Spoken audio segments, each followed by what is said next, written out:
स्वामी जी, एक बार मुझे बॉम्बे की जो ट्रेन चलती है लोकल, उसमें जाने का अवसर मिल गया। मुझे खड़ा रहना पड़ा। तो मैंने एक भाई को पूछा कि तुम इतना क्यों भाग रहे हो? तो उसने उत्तर दिया कि मेरा आगे वाला भाग रहा है। ऐसा का ऐसा प्रश्न और भी मैंने एक दो किया, तो यही मिला कि सभी भाग रहे हैं, मैं भी भाग रहा हूं। जब सनातन सत्य हमारे सामने है और कुदरत का कानून, कुदरती रचना को हम जानते हैं, तो कर्म तो करना ठीक है, लेकिन इतना अपने आप की बड़ी रिस्क लेके बिना स्वास्थ्य का ध्यान किए और रोटी का, खाने का, नींद का कुछ भी ध्यान न देते हुए, असंतुलित जो जीवन शैली जीते हुए हम जो है भागते जा रहे हैं, तो आखिर हमारे जीवन का क्या उद्देश्य है? आध्यात्म विज्ञान की दृष्टि से ऐसे हम भ्रमित लोगों को कोई आप दिशा निर्देश दीजिए, ताकि हमारा लक्ष्य निर्धारित हो और जीवन शांतिपूर्ण बने, संतुलित बने और सुखपूर्वक हम जीवन का यापन करें, आपाधापी नहीं करें। जीवन एक गति है और दुनिया गति से चलती है, और गति का मतलब होता है अलग अलग प्रकार की गति होती है, जो बाहर भी दिखती है, अंदर भी होती है, दिखती भी है, नहीं भी दिखती है, मगर गति होती है। जैसे उम्र बढ़ती है, वो दिखती नहीं है, श्वास चलता रहता है, वो गति है, दिखती नहीं है। हमारा आयुष्य कम हो रहा है, वो दिखता नहीं है। हमारे कर्म समाप्त हो रहे हैं, हमारा जीवन समाप्त हो रहा है, ये गति है। हम मानते हैं कि हम शक्तियां प्राप्त कर रहे हैं, बात गलत है, शक्तियां खत्म हो रही है। तो ये गति, ये कुदरत का कानून क्या है? गति, मोशन।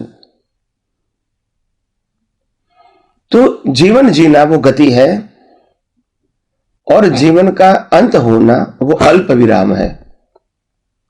फिर से मैं दोहराता हूं, जीवन जीना वो गति है और जीवन का अंत होना वो अल्प विराम है। अल्प विराम का मतलब होता है आपकी गति थोड़े समय के लिए रुकी, फिर आपका रिबर्थ हुआ, फिर गति चालू। तो गति करना वो जीवन है, वो कुदरत का कानून है। इसमें अल्प विराम वो आपका मृत्यु है, और पूर्ण विराम का मतलब होता है मोक्ष। उसमें गति और अल्प विराम नहीं होते, पूर्ण विराम का मतलब होता है मोक्ष। अभी आपकी गति कभी नहीं होगी, क्योंकि आप मन वचन काया से ही मुक्त हो गए।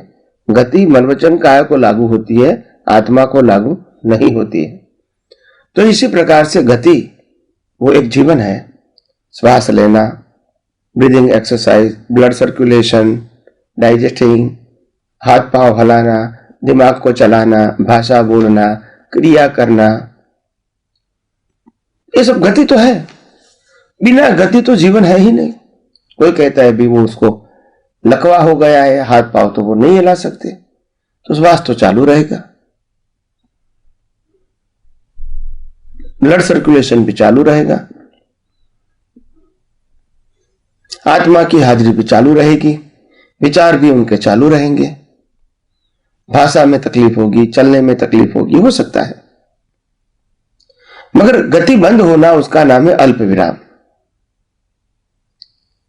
थोड़ी बहुत गति बंद होना मतलब होता है वो बीमारी का लक्षण है। संपूर्ण गति बंद होने का मतलब होता है अल्प विराम,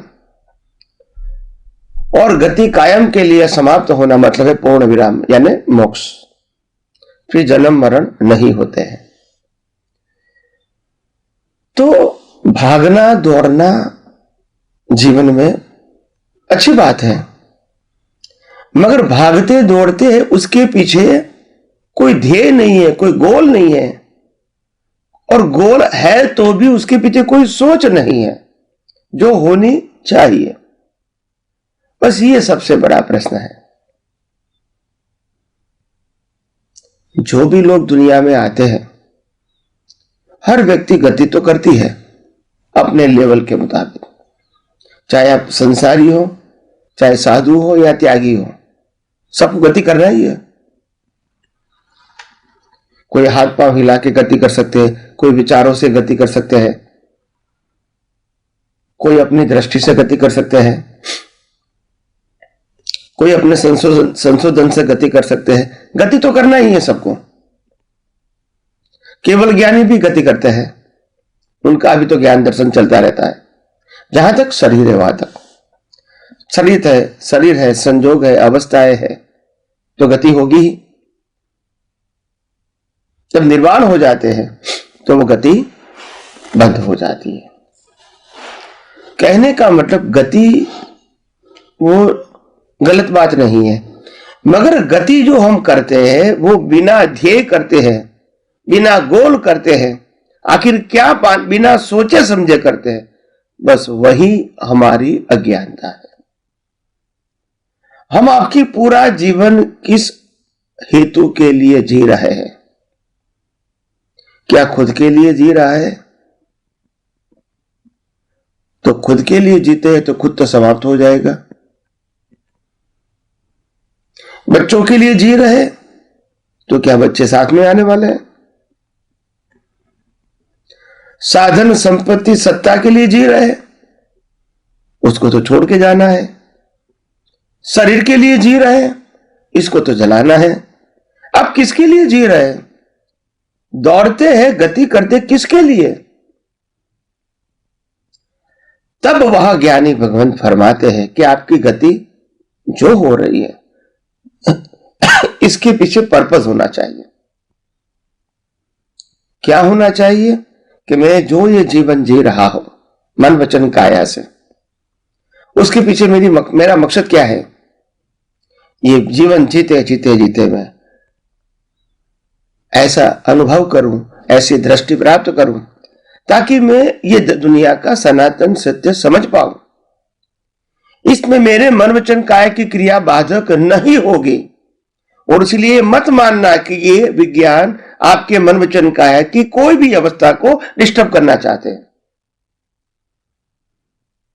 ये विज्ञान आपकी दृष्टि को उजागर करना चाहते हैं। और आपका मन वचन काया तो ये विज्ञान कुदरती रचना ही मानता है, और इसीलिए उसमें परिवर्तन करने की शक्ति है वो मानता ही नहीं है। तो फिर वो तो प्रश्न आएगा ही नहीं। प्रश्न ये है कि हमारी दृष्टि क्या होनी चाहिए। ये जो गति चल रही है, एक बात ध्यान रखना, गति वो जड़ का स्वभाव है, चेतन का स्वभाव नहीं है। गति प्रगति, जन्म जीवन मृत्यु, पाना खोना, सत्ता संपत्ति संबंध और साधन, ये प्रकृति का सब्जेक्ट है, प्रकृति से जुड़ा हुआ सब्जेक्ट है, आत्मा से जुड़ा हुआ सब्जेक्ट नहीं है। पाना खोना, जन्म जीवन मृत्यु, ये आत्मा के साथ जुड़ा हुआ सब्जेक्ट नहीं है। और हमको यही समझना है कि हम अपने जीवन में क्या करना चाहते हैं। और इसीलिए जो लोग दृढ़ दृष्टि वाले होते हैं, विचारक होते हैं, डेवलप होते हैं, वो समझ जाते हैं कि आखिर दुनिया में प्रकृति से जो कुछ भी होता है होने दो, मेरा ध्येय अलग है, और वो मेरी दृष्टि का प्रश्न है, मेरे भाव का प्रश्न है, मेरे मन वचन काया का प्रश्न नहीं है। तो हम अपने जीवन में सोच समझ के हम हेतु बनाएंगे, क्या पर्पस है, इंटेंशन। अगर हमको सुख ही पाना है तो पहले सोचो कि सुख कहां है। आप जिसमें सुख मानते हैं वो जिसने पाया है, क्या वो सुखी है? तपास तो करो।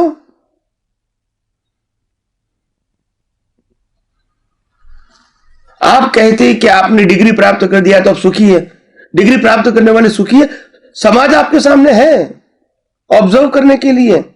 शादी करने के बाद सुखी है, देख लो समाज में। बच्चे पैदा करने के बाद सुखी है, देख लो समाज में। आपके सामने एग्जाम्पल है, कोई बाहर से लाना नहीं है। बहुत पैसा है तो वो सुखी है, देख लो एग्जाम्पल। बहुत नौकर चाकर है, सुखी है, देख लो एग्जाम्पल। परिवार के अंदर बहुत सारा पैसा है, किसी को कोई तकलीफ नहीं है, देख लो उसका जीवन कैसा है, बच्चे का। तो बात तो समझनी पड़ेगी ना। अगर जिसमें तुम सुख मानते हैं, आपके पास ऑब्जर्वेशन है, इतने सारे एग्जाम्पल है, उसमें से सार निकालो। खुद को अनुभव करने की हर बात में जरूरत नहीं है।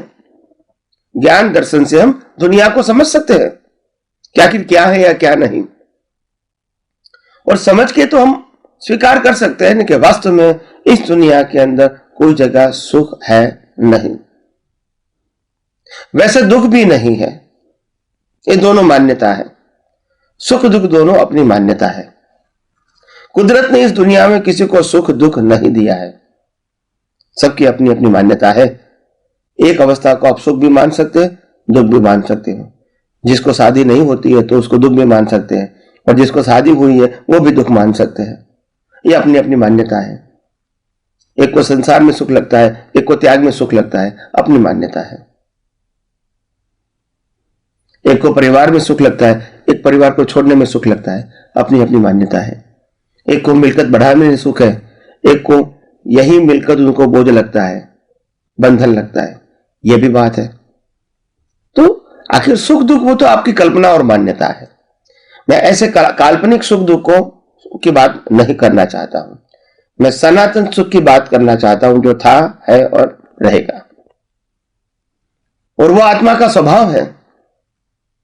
सनातन सुख वो आत्मा का स्वभाव है। तो भी कहीं बुद्धिशाली लोग प्रश्न करेंगे, अगर आत्मा में सुख है तो अनुभव क्यों नहीं होता है?